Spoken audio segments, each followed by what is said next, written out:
ये जो आप अपने स्क्रीन पर देख रहे हैं ना, ये बहुत काम की चीज़ है। यही वो चीज़ है जिसकी वजह से हज़ारों नहीं बल्कि लाखों बच्चों का रिज़ल्ट पेंडिंग में जाने से बच जाता है।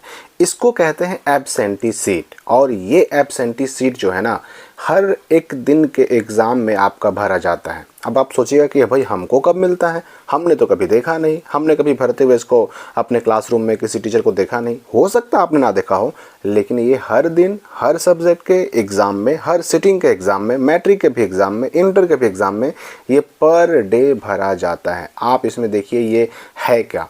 देखिए इसमें सबसे ऊपर तो लिखा हुआ है बिहार विद्यालय परीक्षा समिति, फिर परीक्षा का साल लिखा हुआ है, अनुपस्थिति पत्रक लिखा हुआ है, absentee sheet for theory exam. वीक्षक के द्वारा ही भरा जाएगा, ये आपके द्वारा, स्टूडेंट के द्वारा नहीं भरा जाता है। इसको भरने का काम किसका है? तो जो टीचर आपके रूम में ड्यूटी करते हैं ना, ये उनकी जिम्मेदारी होती है। या फिर जिस सेंटर पर आपका एग्जाम हो रहा है उस सेंटर के जो सीएस हैं वह किसी अन्य व्यक्ति को, किसी एक व्यक्ति को इस काम के लिए डिपुट करते हैं, इनको ये काम, ये जिम्मेदारी सौंपते हैं। अब इसमें होता क्या है, अगर 1 तारीख का एग्ज़ाम है तो 1 तारीख के एग्ज़ाम में किस रोल कोड में और किस सेंटर कोड पर कितने रोल नंबर वाले बच्चे हैं, सारे बच्चों का इस पे रोल नंबर छपा रहता है, विषय और विषय कोड भी छपा रहता है, परीक्षा केंद्र का नाम भी छपा रहता है। मतलब ये हुआ कि एग्जाम्पल के लिए आप जैसे केमिस्ट्री का एग्ज़ाम देने गए, फिजिक्स का एग्ज़ाम देने गए, तो फिजिक्स का डेट यानी फिजिक्स का एग्ज़ाम जिस दिन होगा ना, उस दिन का डेट का एक एब्सेंटी सीट हर एक अलग अलग रोल कोड के लिए, अलग अलग स्कूल कॉलेज के लिए अलग लगाएगा। मतलब एक एक बच्चे का रोल नंबर यहाँ छपा रहेगा। अब इसमें क्या होता है ना कि जो टीचर होते हैं, जो आपके रूम के अंदर के इनविजिलेटर होते हैं या फिर सेंटर जिसको सौंपे ये जिम्मेदारी, उनका काम होता है हर एक बच्चे के पास जाना है और उस बच्चे को उस दिन के एग्ज़ाम में कौन सा सेट कोड उनको क्वेश्चन पेपर में मिला है, वो सेट कोड उनका देखना है और यहाँ खुद से गोल करना है, अपने से, बच्चे से नहीं करवाना, ये अपने से करवाना है। अब देखिए यहाँ पर इसी बात से आप समझिए कि 284 जो रोल नंबर था उसको ए सेट मिला, उसके बाद वाले 85 को बी सेट मिला, 86 को सी मिला, यानी 87 को डी मिला। ये डेटा जो है पूरे क्लासरूम और पूरे सेंटर के हर एक बच्चे का डेटा इसमें रहता है। ये तो सिर्फ मैं आपको एक पेज दिखा रहा हूँ, एक पेज में 40 बच्चों का डिटेल रहता है। इस तरह के कई पेज रहते हैं। अगर एक दिन में 400 बच्चों का एग्ज़ाम हो रहा है तो ऐसे ऐसे 10 पेज रहेंगे, सभी बच्चों का सेट कोड इसमें भरा जाता है। और भरने के बाद इसमें जो है डिटेल लिखा जाता है कि कितने बच्चे हैं, यानी कि इस सीट में 40 बच्चे हैं तो 40 में कोई एब्सेंट है तो उसका यहाँ पर रिपोर्ट देना पड़ता है। और सबको, वीक्षकों को साइन करके और सेंटर के जो सीएस होते हैं उनको भी अपना मुहर लगा करके इसको बिहार बोर्ड को भेजना पड़ता है। अगर बच्चा प्रेजेंट है तब तो उसका सेट कोड भरा करके जाएगा, अगर बच्चा एब्सेंट है तो उसका अनुपस्थित में गोल होके जाएगा, अगर बच्चा एक्सपेल्ड हो गया है तो निष्कासित में गोल होके जाएगा, लेकिन जाएगा ज़रूर।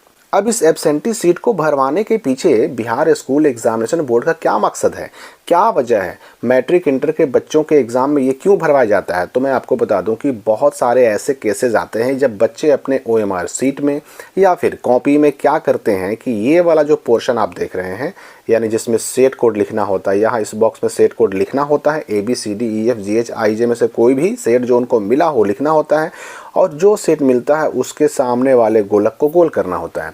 अब यही आप देखिए ना, इस क्लिप में देखिए, इतने सारे ओएमआर में आपको बीच बीच में कई सारे ऐसे ओएमआर दिख जाएंगे कि जिन बच्चों ने अपना सेट कोड नहीं भरा और इस ओएमआर को जमा कर दिया। अब ऐसे बच्चे जिन्होंने सेट कोड भरा है, वो बच्चे, उनका तो खैर टेंशन ही नहीं है, उनका तो ओएमआर सीट आराम से चेक हो जाएगा। लेकिन जिन बच्चों ने अगर अपने ओएमआर सीट में इस बॉक्स में सेट कोड नहीं लिखा या इस बॉक्स में लिखा, नीचे जहां गोल करना था वहां गोल नहीं किया, तो फिर उनका ये जो ओएमआर सीट इसमें आंसर उन्होंने दिया, ये चेक कैसे होगा? क्योंकि हर एक सेट का आंसर अलग अलग होता है। तो इसीलिए ये एब्सेंटी सीट जो है ना, बिहार बोर्ड हर एग्ज़ाम में, मैट्रिक इंटर के हर दिन के एग्ज़ाम में भेजता है। और भेजता ही नहीं है, इसमें भरवा करके रिपोर्ट मांगता भी है। अब होता क्या है कि जहां ओएमआर सीट को चेक करने के लिए भेजा जाता है, एक सवाल मेरे पास आया भी था, मैं क्लियर कर दूं। एक बच्चे ने पूछा था कि ओएमआर सीट और कॉपी में जो हमने आंसर लिखा, क्या उसका नंबर एक ही टीचर चेक करके देते हैं? तो बिल्कुल नहीं। ओएमआर सीट चेक होता है मशीन से और जनरली ये चेकिंग होता है कोलकाता, हैदराबाद, ये बिहार से बाहर चेक होता है। तो ओएमआर सीट को कोई टीचर चेक नहीं करता, इसको चेक करने के लिए एजेंसी को ये काम सौंपा जाता है। एक एजेंसी इसके लिए चयनित की जाती है, चुनी जाती है। और जो आप कॉपी लिखते हैं ना सब्जेक्टिव का आंसर, उसका जो है ना चेकिंग आपके अपने बिहार के अंदर के टीचर चेक करते हैं। लेकिन अगर हम दक्षिणी बिहार की बात करें तो दक्षिणी बिहार की कॉपी जाती है उत्तरी बिहार की तरफ, और उत्तरी बिहार के जिलों की कॉपियाँ आती हैं दक्षिणी बिहार में चेक होने के लिए। तो आपको ये कम से कम पता होना चाहिए कि आपके अपने ज़िले की कॉपी आपके ज़िले के टीचर चेक नहीं करते, वो किसी अन्य ज़िले में जाता है। तो OMR सीट जहाँ भी चेक करने के लिए भेजा जाता है ना, उसके साथ ये एब्सेंटी सीट की भी एक कॉपी भेजी जाती है, ताकि अगर किसी बच्चे ने अपना सेट कोड छोड़ दिया है, गोल करना छोड़ दिया है, बॉक्स में लिखना छोड़ दिया है, या फिर दोनों छोड़ दिया है, तो ऐसे बच्चों के मैट्रिक इंटर का OMR सीट चेक हो सके और उनको उनका नंबर जितना मिलना चाहिए उतना मिल सके। और यही वजह है कि अब बहुत सारे बच्चों का जो सेट कोड छूटने की वजह से रिजल्ट पेंडिंग में चला जाता था, अब पेंडिंग में नहीं जाता है। तो पेंडिंग में नहीं जाने का सबसे बड़ा कारण क्या है? तो यही एब्सेंटी सीट है जो बिहार बोर्ड ने अपनाया है।